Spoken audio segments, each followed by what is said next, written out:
Hey, hey, hey, it's Rebecca, and you are listening to Resilient by Design. Today's episode is end of year prep, looking back at 2022 and really assessing what worked, what didn't, were you profitable, where did your projects come from, all the metrics that I look at in my business to really get a clear sense of how I'm doing. This is not the first time I've talked about this. In fact, I'm going to give you a bunch of other episodes if you really like this, and we will link these episodes in the show notes so you don't have to remember them. But every single year, December, January, I always go through what I'm doing right now to review my year and plan for the year ahead. So every year things look a little bit different, and that might be useful and interesting to you. So if you love this sort of idea of really starting 2023 strong, looking back at 22 and 2022 and knowing like, what am I looking at? What's the best? If you could only look at 3 or 4 or 5 things, what would they be? And that's what today's episode is about. It's a Candid Corner that I recently did or literally just did today that is coming out at you. And here are the other episodes though. So if you want to listen back to the beginning from the last 2 years of my end of year sort of review and planning, these are the episodes. So episode number 40 was Get Your Biz Ready for 2021, part 1. And then episode 41 was part 2 of that series. So that was me in 2020 prepping for 2021. Then now moving forward to 2021, episode 88 and 89, back to basics, let's set some goals, and then the annual company planning part 1 and episode 90 is part 2.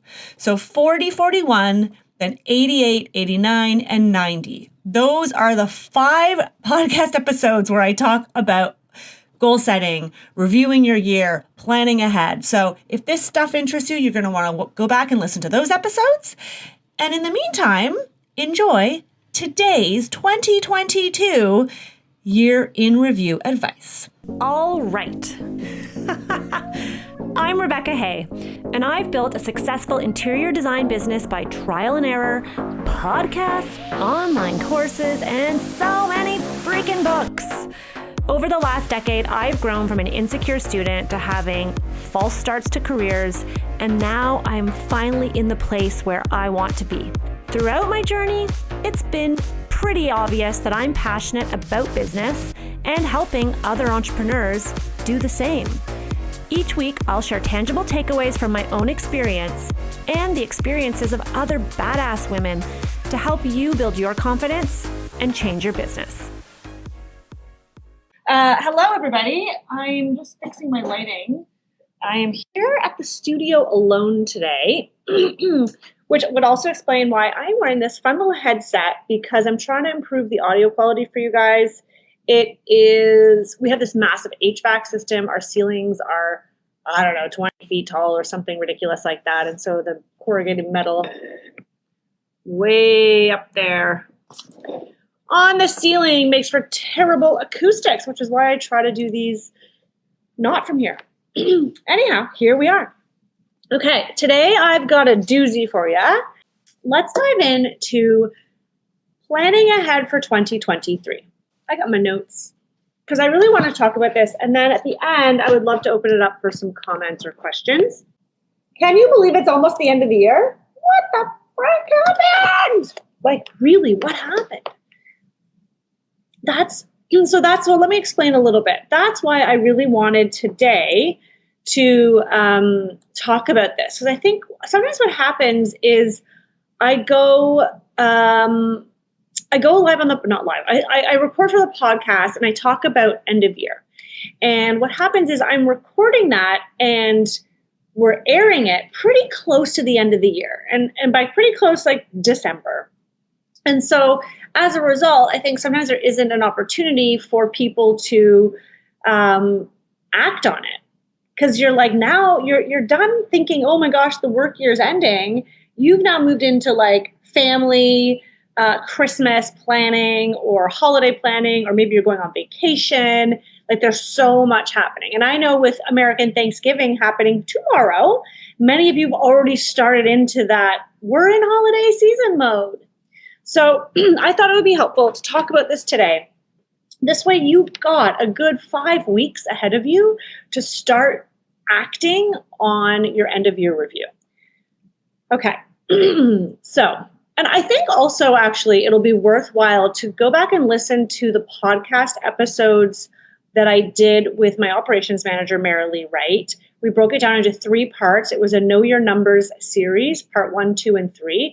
I think if you go back and listen to them, it'll really help you. If you're struggling with the financial aspect and understanding what numbers you need to look at in your business, that is kind of like a finance 101. Those 3 episodes, I highly recommend you go and listen to them. I don't know offhand exactly what numbers they were, but we can share them in the comments after. Okay, or in a post. So, how did you do in 2022? See what I did there? A little rhyme in action. How did you do? Do you know how your business is done?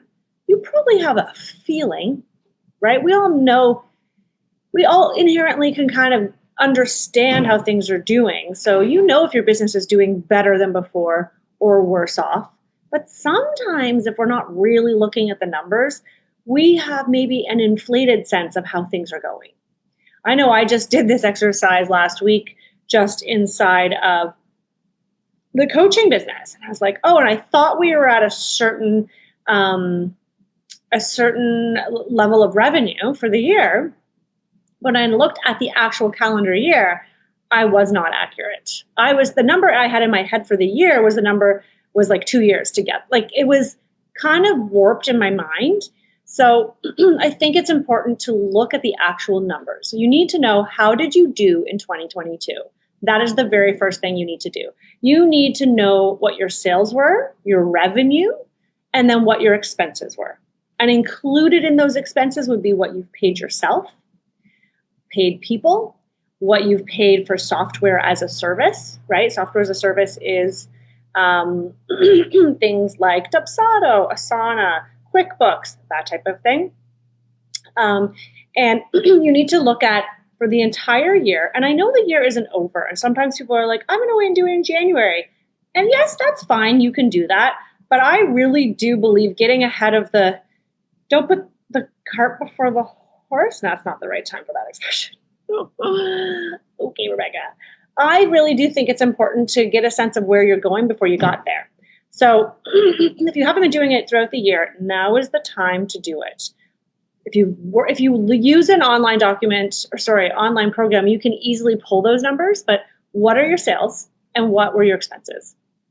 And you can easily find very big picture, like we're not looking at the minutia right now. How did you do? Did you make a profit? Did you lose money? Are you breaking even? How does that number look compared to the previous year? Maybe you've had your best year yet. Maybe it's been one of the worst years. I'm hearing designers that have experienced the entire spectrum. Some people are like booming and the busiest they've ever been, and some people are just not hitting the goals that they had set for themselves. So make sure that you are looking at the actual numbers. So sales versus expenses, what was your revenue? And in a second, I'm going to get into setting that intention or that goal for 2023. But before we get there, I just want to kind of cover all the bases. Then I want you to look at your leads, the people who came and inquired about your services, whether they move forward or not. How many leads did you have? Have you ever tracked that? I never used to. And I don't look at it regularly. Like I do have to go into a program. We use Dubsado for that because most of our leads come through our website. How many leads did you get? And how does that compare? If you've got this information, definitely worthwhile to check. How does that compare to the year before? Did you have more leads? Was it double? Was it triple? Was it more? I want you to look at the number of leads that came through your doors. And then you can start to think about maybe what did you do differently? Was it just the state of the world?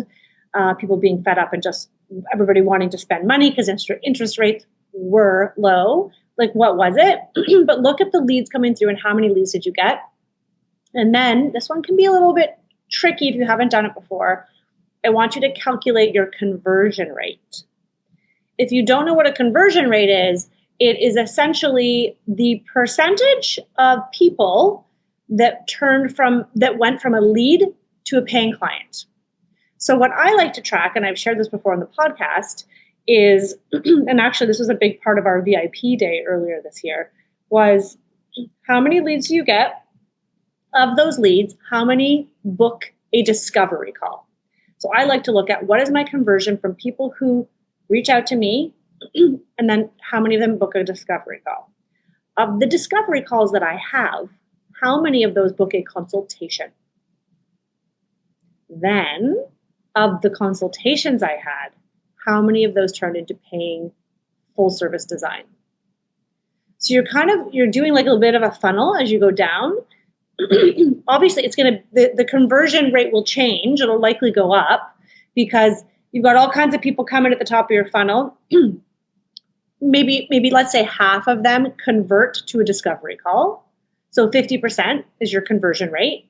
And then after the discovery call, let's say 2/3 of those people hire you and book a consultation. So now we're looking at like 66%.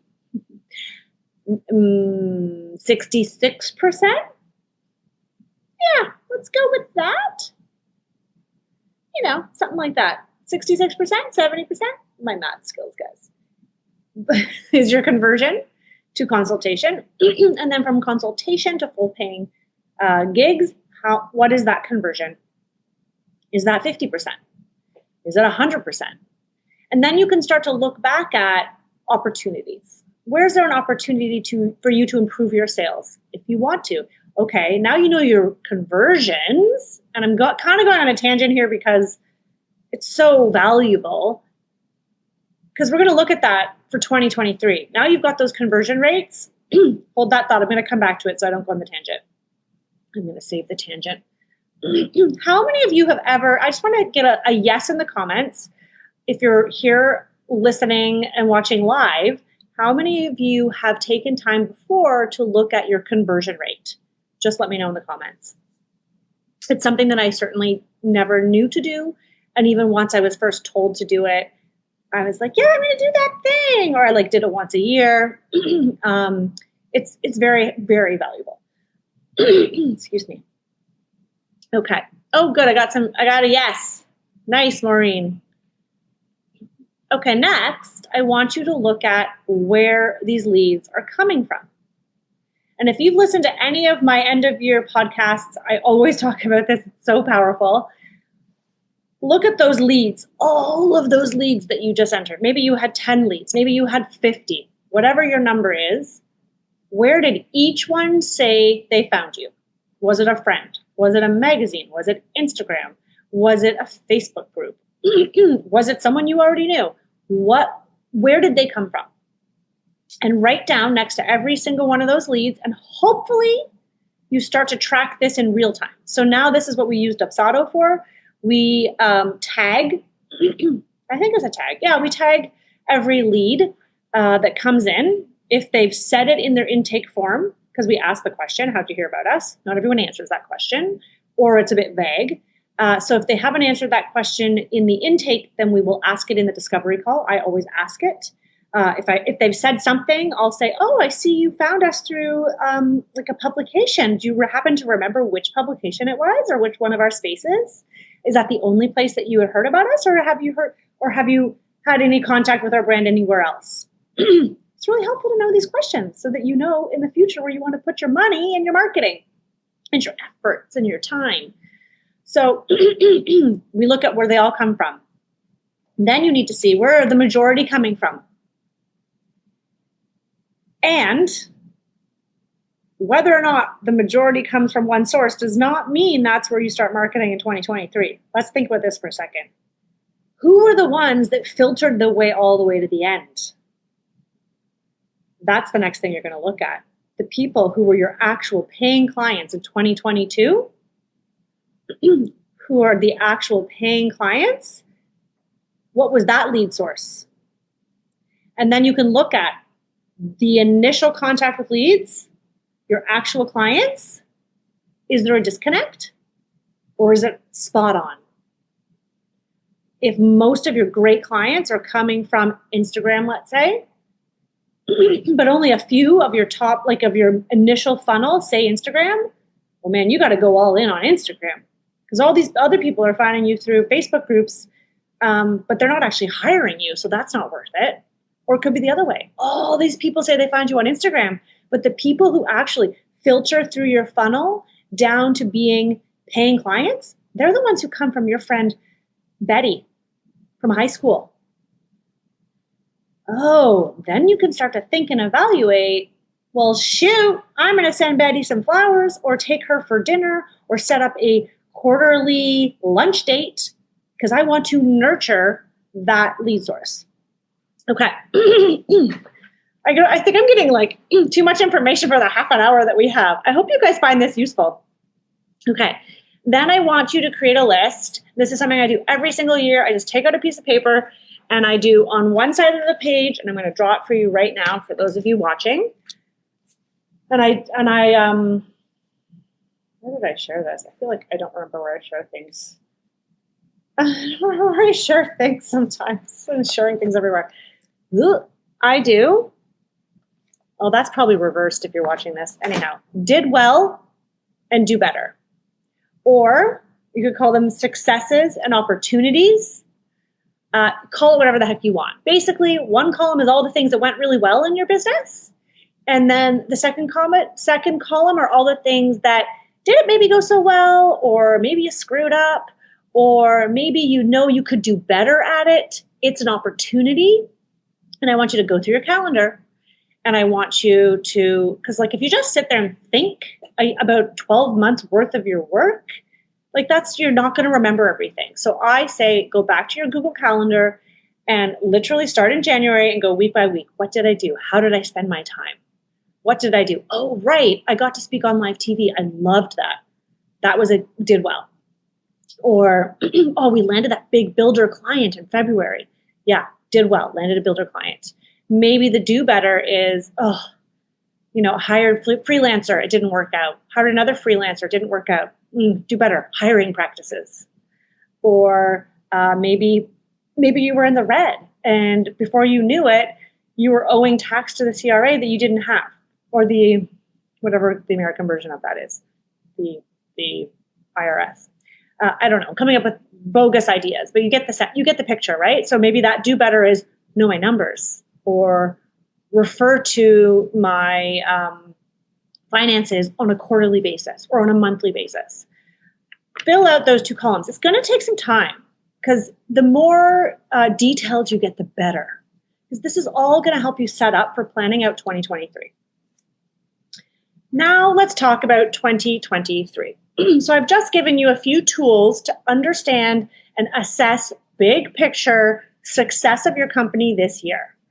I want you to also consider when you're doing that did well, do better, those two columns, I do want you to consider how things make you feel, because ultimately many of us are running our businesses alone, and we want to just because something was successful doesn't mean you should do it again, right? It might be successful, but you hated every minute of it.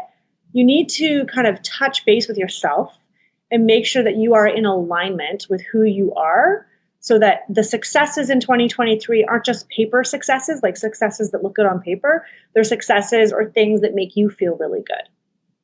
So let's talk about 2023. Now you know how much money your company made. You've got a really good sense of the leads and your conversion rate. You know where they came from. And you know in general what went well and what didn't go so well. Let's talk about 2023. You want to set a goal. I want to first tell you that it is okay to keep your company the same size. Not everybody needs to have these crazy lofty goals to like double their revenue. And in fact, I'm going to tell you that it is a very healthy growth rate to grow by 15 to 20%. You don't need to double your revenue to be successful. 15 to 20% is extremely healthy. Also, the smaller your business, the easier it is to increase your revenue by a greater percentage. It's a lot easier to go from $50,000 in revenue to $100,000 than it is to go from $300,000 to $600,000. because there becomes a point when you grow your business that you personally are no longer able to serve all the clients you need to get you that revenue. And you then need to hire, which means you need to delegate, which also means you are increasing your expenses. So I'm not going to get into the details of that, but I just want you to think about that, knowing where your business is at, what is realistic and desirable for you for 2023. How do you know? Sure, you could say, my company did 200,000 this year. That's amazing. Ooh, do you think I could push it to 300 or 250? Where's that number coming from? Your ideal for growth in 2023. And again, let me just say this. When I said also you don't have to have big goals to increase revenue if you're happy with where you're at, I would add a caveat to that because interest rates have gone up. The cost of goods, pricing of food, services, people, product, everything has gone up. So you might want to give yourself that buffer. So you should probably bring in more revenue next year because the sheer cost of running your business is likely to increase without you changing anything. And that's something that is kind of unique to the time we're in right now. So I want you to pay attention to that and think about that in this next part that I'm going to share with you. So if you're trying to decide, okay, this is great. My company made so much, we did this much in revenue, we had this profit, or we broke even, or whatever it is. Next year, first I want you to look at you, yourself, your life. What do you want to pay yourself? Or what do you need to pay yourself to cover your increased cost of living? Maybe you have a car lease and it's gone up. Like maybe you got a new car and it's gone up. Maybe your utilities have gone up. Maybe your property taxes. My property taxes just went up because I renovated. So sure, I have to pay more money. Maybe it's childcare. The cost of childcare is changing. Whatever it is for you, it's helpful to put it down on paper to make sure that you are going to be paying yourself enough to cover your living expenses. And then if you're somebody who's looking to grow, what are those lifestyle changes that you want to be able to afford? Do you want to go on a luxury vacation? Are you hoping to invest in your own kitchen remodel? Are you looking to move houses, move cities? What are the investments that you are hoping to make in your own personal life? Factor that in. Maybe you paid yourself $75,000 this year. So yeah, maybe you can pay yourself $75,000 and you think that's enough. Oh, but yeah, you also wanted to go on that trip. And that trip's probably going to be like, I don't know, 5 G's, 7 G's. Travel's expensive. What if I bump myself to 85? And then you can start looking at the rest of the expenses in your company, because I like to look at it from a break-even point. What I'm always doing inside my company is looking at, okay, what revenue do I need to bring in to break even? Meaning to maintain my status quo. Meaning I'm paying myself this amount. I've got this number of people on staff or on contract. I have all these fixed expenses. What do I need? And then if I want to go above that, what does it look like? Because once you kind of can put that number down onto paper, and maybe there's a gap, right? There might be a gap from where you are now to where you want to be. Most of us experience large gaps because we have big, lofty goals. I can tell you every year I've got a freaking gap I got to fill because I want to grow. So what can you do to fill that gap? Meaning, is it book more clients? So is it, you're going to work that back, how many clients do you need? At what rate? Do you need 3 more clients a year, bringing in $10,000 each to get you to that company revenue goal? Is it more discovery? Is it more consultations? Maybe that's your service model and you want to make more money on consultations. Is it more consultations? What is going to fill that gap? And that's where you need to be conscious of the fact that there are certain offerings you may want to do, but then they might require greater expenses. So if you want to keep your team the size it is, or maybe it's just you and an assistant, maybe it's just you You need to think about your capacity and what you can take on.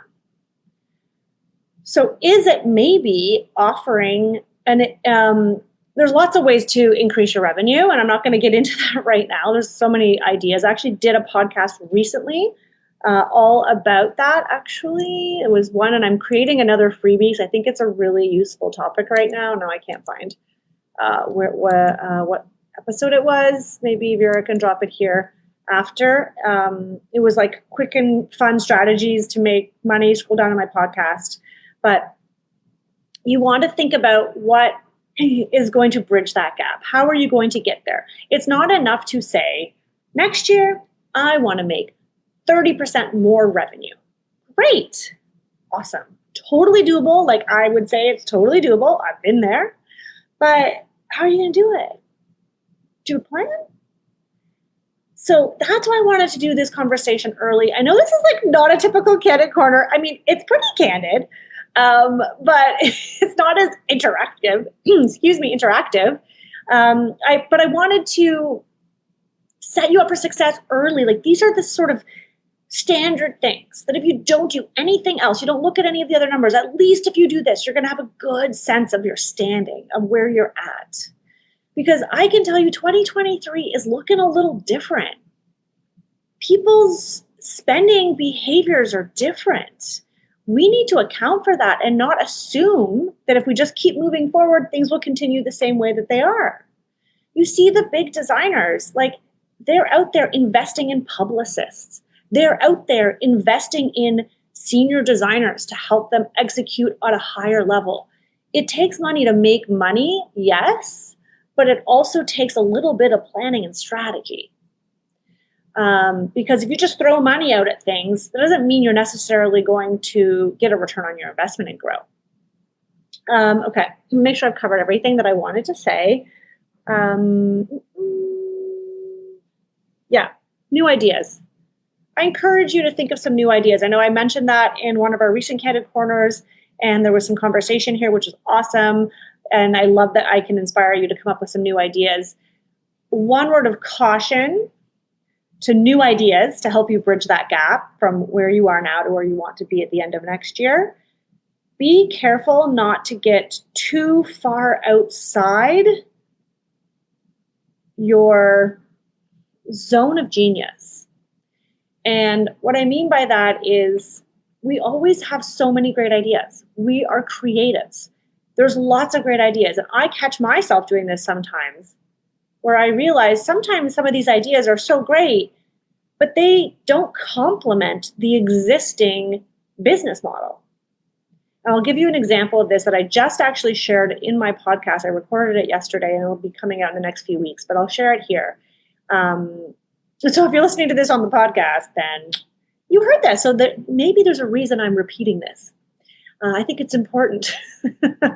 When 2020 hit, I was panicked. Now, fortunately, I had saved up a really healthy runway inside my savings account. I had 6 months worth of business expenses, which at the time my business expenses were extremely high. My payroll was above $30,000 a month. So for me, I felt comfortable. A little too comfortable. I think I kept my expenses where they were because I didn't know that we were going to be shut down for so long. But anyhow, that's neither here nor there. That's in the past. I wouldn't change it because I am where I am now. But I was like, whoa, okay, things are going to change. I gotta do something. I gotta do another offering so I can keeping that revenue. Because here's the thing.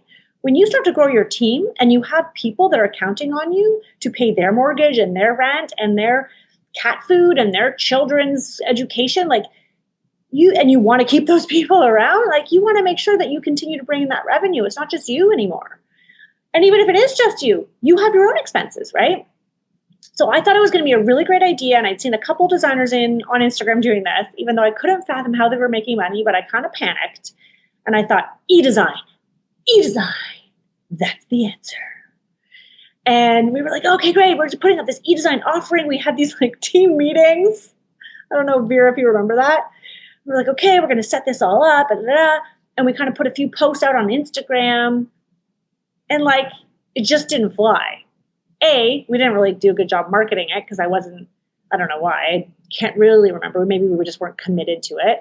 And then B, I didn't have the audience for e-design. And this is what I'm talking about staying in your zone of genius. My zone of genius is following my proven 7-step process to exceptionally deliver full service design. And then for me to go and do e-design was competing, first of all, with my main offering. And I didn't even have the audience because my audience wanted full service design. They wanted high end. They wanted the luxury service, or they were designers. Nobody in my audience wanted e-design.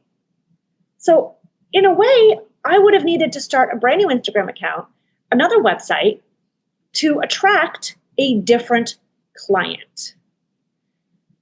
When I say pick something that stays close to your zone of genius, I mean find an additional offering that complements your core offering. And if you've taken Power Process, you know what I mean by core offering. I feel very strongly about that. I think it's important to be known for one thing and do it really, really well. But that doesn't mean that you can't then tack on at the beginning, at the front end of your service, or at the end, your back end of your service, something that will add value to your customers, but also make you more money. A consultation is the perfect example of that. Charging for your consultation, that's bringing people into your fold. You're making some money and you're prepping them for your full service. At the back end, maybe it's like property management or a concierge service where you're just available on call the way Lori Morris Design does. There are so many opportunities and ideas where you can add additional offerings for your clients that will make you money that don't involve a completely new idea. Now, if you've got a completely new idea and you want to go that route, by all means.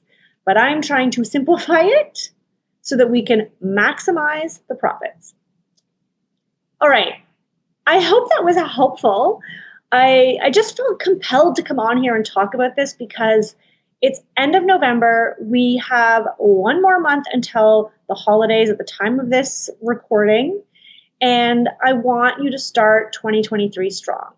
If you are at all interested in joining forces with other designers, in honestly, like being in a community of like-minded individuals, I highly recommend coming to our retreat in February. Because I can tell you that retreats with other designers is how I made my designer besties. It is one thing to see each other on Zoom. It is one thing to chit-chat in the comments. It is a very different thing to get together for 3 days to immerse in the business, talk shop without an interruption, without having to go take a call, without having to go home and put your kids to bed, like talk shop in a supportive environment that is conducive to learning and relaxation. And that is why we picked this location. I really hope that you find the value and you see the power of coming in community together. Every time I've done an event like this as a guest, I leave it feeling so refreshed, so inspired, with billions of new ideas just popping out of my head, a notebook full of notes. And I always just come back to my business with renewed enthusiasm. And that's really what I'm hoping for. In addition, let's have some fun. Let's have some cocktails. Let's go for a snowshoe. Let's exchange war stories from clients. You name it. We are still working on the workshops and the learnings and what speakers we're going to bring in, what topics we want to do. If it's going to be like a hands-on work with you sort of situation on your thing. Like there's so many options. I just really want to find what's going to resonate with the people who are coming. It's going to be catered because it's going to be a very small group. By very small, we're hoping like 10 to 20 people. That's what I'm hoping for. Because then we can really get to know each other and we can really dive into each other's businesses and sort of mastermind and workshop things together. So I think it's going to be a really great way to kickstart 2023 It's in February because January is kind of like it's that first month right after the holidays. People are still kind of getting their stuff together, coming back from vacation. So we thought February would be really great. The first week of February before people go off on their spring breaks and all that jazz, to kind of get ourselves set in that first quarter for the remainder of 2023, because Lord knows it's going to be an interesting year and you're going to want to have that community of support behind you. If you have any questions at all, send me a DM, email us at info@RebeccaHayDesigns.com. You can sign up for the retreat at RebeccaHay.com/retreat. And I hope this was helpful. I hope you took something away from this. Let me know in the comments. And if you liked it, I can give you a little bit more end of year and goal setting prep in the coming weeks. Just let me know. All right, guys, I totally went over time. I'll see you soon. Okay, I hope that episode resonated with you and it sparked some new ideas.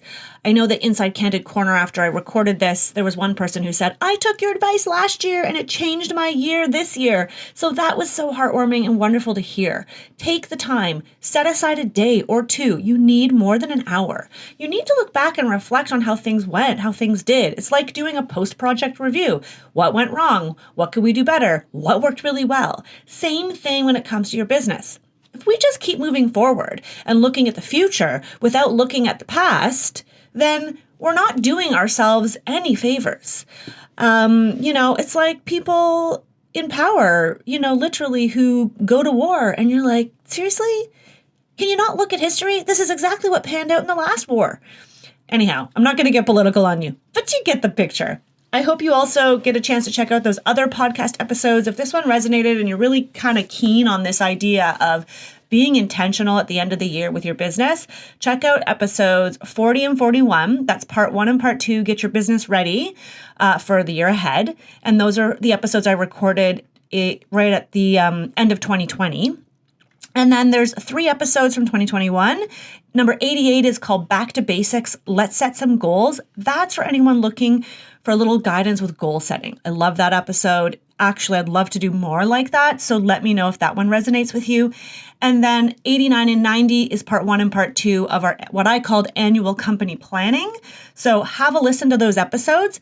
Hop on over to our Designer Meetups Facebook group. It's a free community where people are sharing resources, asking questions, troubleshooting, all that jazz. That's also where I do these Candid Corners live every Wednesday.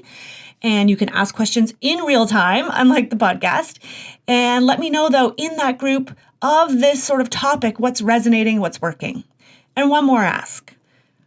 I would love it if you are enjoying this podcast. Yes, please share it.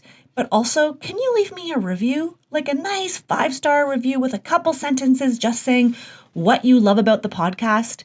One of my goals, in full transparency, for 2023 is to find a way to monetize the podcast a little. So far, we've made $0. It's been 2 years. I know we give tons of value. I would just really love to cover my costs, which is the editing, our time, my time.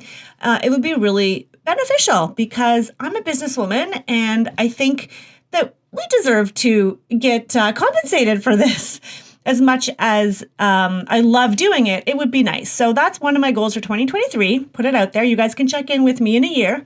But if you could think of anyone who would be a great podcast sponsor, send them our way. But those reviews really do help us. So that's it. Thank you so much. There's more goodness coming at you before the end of the year.